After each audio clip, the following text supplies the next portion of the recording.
इस वीडियो के अंदर आपको मैं बताऊंगा एक एक्सपीरियंस। हमारे जो इंडियन भाई हैं उन्होंने अपना ड्राइविंग लाइसेंस एक्सचेंज किया और उन्होंने रिक्वेस्ट डाल दी बगैर रेजिडेंस कार्ड के। उनके पास अभी रेजिडेंस कार्ड नहीं था लेकिन उन्होंने उसके अंदर रिक्वेस्ट डाल दी। अब जब उन्होंने रिक्वेस्ट की 4 अक्टूबर 2023 को, उससे एक दिन पहले उनके बायोमेट्रिक हुए और उन्हीं बायोमेट्रिक की बेस पे उन्होंने ऑनलाइन ड्राइविंग लाइसेंस को एक्सचेंज करने के लिए रिक्वेस्ट डाल दी। जब उनसे पूछा गया कि आप कौन से डिस्ट्रिक्ट में करना चाहते हैं तो उन्होंने सिलेक्ट किया लिस्बन। तो जब लिस्बन को उन्होंने सेलेक्ट किया तो लिस्बन में आपको कहीं भी वो भेज सकते हैं, सल्दान या बेला, कहीं भी, व्हाटएवर। जैसे ही उन्होंने सबमिट की उनके मोबाइल के ऊपर एक एसएमएस आया कि जनाब आपकी मरवीला लोजादी सीदादाऊं बेला विस्टा जिसको बोलते हैं, वहाँ पे आपकी एक अपॉइंटमेंट है नवंबर के एंड की। और उसके अंदर ये होता है कि इस अपॉइंटमेंट के अंदर आपने जितने भी ओरिजिनल डॉक्यूमेंट्स हैं वो आपने साथ लेके जाने होते हैं और उन डॉक्यूमेंट्स को आप सबमिट करते हैं जाके उस ऑफिसर के सामने कि जनाब मुझे लाइसेंस आप एक्सचेंज कर दें। ये चीज़ इंतज़ार नहीं किया कि मैं नवंबर का एंड इंतज़ार करूँ, उनकी कुछ मसरूफियात थी ऐसी। उन्होंने क्या किया कि इसी चीज़ को with in couple of day जाके वहाँ पे बेला विस्टा के अंदर गए और वो डॉक्यूमेंट जो उनके पास थे वो ले गए। वहाँ पे काफ़ी इंतज़ार के बाद जब उनकी बारी आई तो ऑफिसर ने पूछा आप यहाँ पे क्यों आए? उन्होंने कहा कि मैं अपना जो ड्राइविंग लाइसेंस है वो रिक्वेस्ट डाली हुई थी, उसके मैं जो डॉक्यूमेंट्स हैं वो मैं ओरिजिनल आपको यहाँ पे सबमिट करने आया हूँ।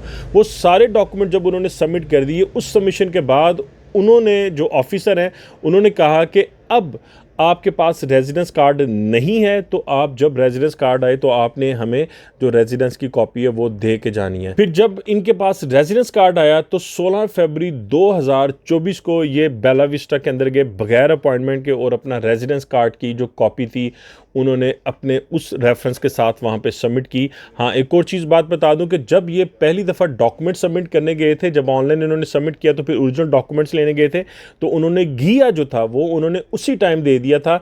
और इन भाई का, जो हमारे इंडियन भाई हैं, उनका जो लाइसेंस था वो 2016 से ऑनवर्ड उनके पास मौजूद था, यानी पुराना लाइसेंस था। तो ये भी एक प्लस पॉइंट उनके पास मौजूद था। एनीवे, जब उनके पास रेजिडेंस कार्ड आया तो 16 फरवरी 2024 को उन्होंने डॉक्यूमेंट जो है वो सबमिट किए और इस सबमिशन के बाद 6 दिन बाद उनको एक ईमेल आ गई, ऑटोमेटेड ईमेल होती है, सिस्टम जनरेटेड। उन्होंने कहा कि जी आपका जो स्टेटस है वो अपडेट कर दिया है और उसके अंदर उन्होंने लिखा कि आपका जो कार्ड है वो इशू कर दिया गया है। जैसे ही ये ईमेल आई उसके तकरीबन 6 से 7 दिन के अंदर अंदर उनको जो कार्ड था वो उनके घर के अंदर एड्रेस के ऊपर रिसीव हो गया। ये इसके अंदर, इस चीज़ के अंदर एक सवाल का जवाब भी है कि बहुत सारे बंदे ये पूछते हैं कि यार ये ईमेल आ गई, अब इसके बाद कितना टाइम और लगेगा? तो आप सबको पता लग गया कि ये 7 दिन के अंदर अंदर रियल एक्सपीरियंस आपसे शेयर कर रहा हूँ कि आपके पास ये कार्ड आ जाता है जब आपको मिशन की ईमेल आ जाती है आईएमटी की तरफ से। तो 7 नहीं तो 14 दिन लगा लें मैक्सिमम।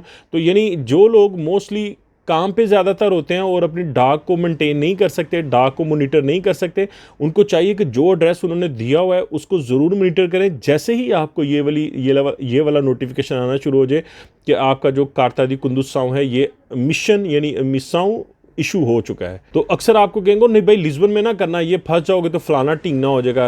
तो पॉइंट ये इसके अंदर मौजूद है कि जनाब जब आपके पास डॉक्यूमेंट्स पूरे हैं, आपका लाइसेंस पुराना है, तो आप किसी भी जगह पे भी जाएंगे आपका लाइसेंस जो है वो क्विक इशू होगा। ये लिस्बन के अंदर की बात कर रहा हूँ कि जब उन्होंने अपना रेजिडेंस कार्ड यहाँ पे सबमिट किया तो उस सबमिशन के बाद आप खुद देखें कि 6 दिन बाद उनको मिशन की ईमेल आ गई कि भाई आपका हमने जो कारतादी कुंदुसाऊ है यानी ड्राइविंग लाइसेंस है वो हमने इशू कर दी है। तो उसके ही एक वीक के अंदर अंदर उनके पास वो जो है उनके घर के ऊपर डिलीवर हो गया। तो यानी 12-14 दिन के अंदर जिसने रेजिडेंस जमा कराया उसके 12-14 दिन बाद उनके पास ये ड्राइविंग लाइसेंस आ गया।